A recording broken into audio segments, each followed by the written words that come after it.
नमो भगवते वासुदेवाय नमः। नमस्कार दोस्तों, आप सभी का मेरे YouTube चैनल मायरा वॉइस में हार्दिक स्वागत है। आज मैं लेकर आई हूँ कार्तिक मास महात्म कथा का अध्याय 4। उम्मीद है कि आपने मेरा तीसरा अध्याय पढ़ा होगा। नारद जी ने कहा, ऐसा कहकर भगवान विष्णु मछली का रूप धारण करके आकाश में जल में गिरे। उस समय विंध्याचल पर्वत पर तप करे महर्षि कश्यप अपनी अंजलि में जल लेकर खड़े थे।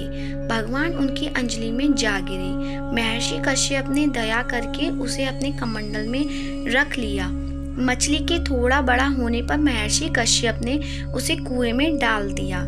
जब वह मछली कुएं में भी ना समा सकी तो उन्होंने उसे तालाब में डाल दिया। जब वह तालाब में भी ना आ सकी तो उन्होंने उसे समुद्र में डाल दिया। वह मछली वहां भी बढ़ने लगी। फिर मत्स्य रूपी भगवान विष्णु ने इस शंखासुर का वध किया और शंखासुर को हाथ में लेकर बद्रीवन में आ गए। वहां उन्होंने संपूर्ण ऋषियों को बुलाकर इस प्रकार आदेश दिया, मुनीश्वरों, तुम जल के भीतर बिखरे हुए वेद मंत्रों की खोज करो और जितनी जल्दी हो सके उन्हें सागर के जल से बाहर निकाल लाओ।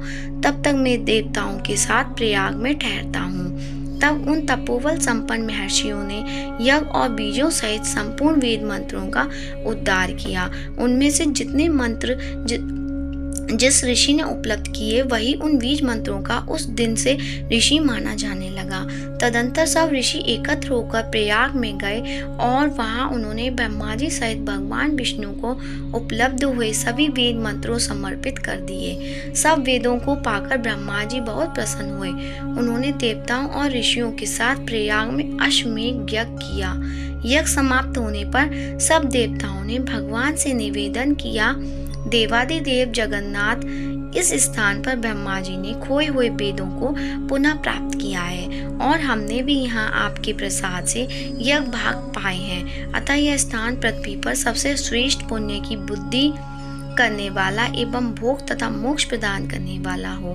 साथ ही यह समय भी महापुण्यमय और ब्रह्मघाती आदि महापापियों की भी शुद्धि करने वाला हो तथा तय स्थान यहाँ दिए हुए दान को अक्षय बना देने वाला भी हो। यह वर दीजिए। भगवान विष्णु बोले, देवताओं, तुमने जो कुछ कहा है वह मुझे स्वीकार है। तुम्हारी इच्छा पूर्ण हो। आज से यह स्थान ब्रह्म क्षेत्र के नाम से प्रसिद्ध होगा। सूर्य वंश में उत्पन्न राजा भागीरथ यहाँ गंगा को लेकर आएंगे और वह यहाँ सूर्य कन्या यमुना से मिलेगी। ब्रह्मा जी और तुम सब देवता मेरे साथ यहाँ निवास करो। आज से यह तीर्थराज के नाम से विख्यात होगा। तीर्थराज के दर्शन से तत्काल सब पाप नष्ट हो जाएंगे। सब सूर्य मकर राशि में स्थित होंगे। उस समय यहाँ स्नान करने वाले मनुष्यों के सब पापों का यह तीर्थ नाश करेगा। यह काल भी मनुष्यों के लिए सदा महान पुण्य फल देने वाला होगा। माघ में सूर्य के मकर राशि में स्थित होने पर यहाँ स्नान करने से सालोक्य आदि सब प्राप्त होंगे। देवादिदेव भगवान विष्णु देवताओं से ऐसा कहकर ब्रह्मा जी के साथ वही अंतर्ध्यान हो गए। तत्पश्चात इंद्रादि देवता भी अपने अंश से प्रयाग में रहते हुए वहां से अंतर्ध्यान हो गए। जो मनुष्य कार्तिक में तुलसी की जड़ के समीप श्री हरि का पूजन करता है वह इस लोक में संपूर्ण भागों का उपभोग करके अंत में वैकुंठ धाम को जाता है। बोल विष्णु भगवान की जय, कार्तिक भगवान की जय। भक्तजनों, कथा सुनने के बाद कमेंट बॉक्स में ओम नमो भगवते वासुदेवाय लिखना ना भूलें और यदि आपको कथा अच्छी लगी है तो वीडियो को लाइक कीजिए और ज़्यादा से ज़्यादा शेयर कीजिए। और यदि आपने मेरे चैनल को सब्सक्राइब नहीं किया है तो सब्सक्राइब कीजिए, जिससे आने वाली कथाएं आप आसानी से सुन सकेंगे। धन्यवाद।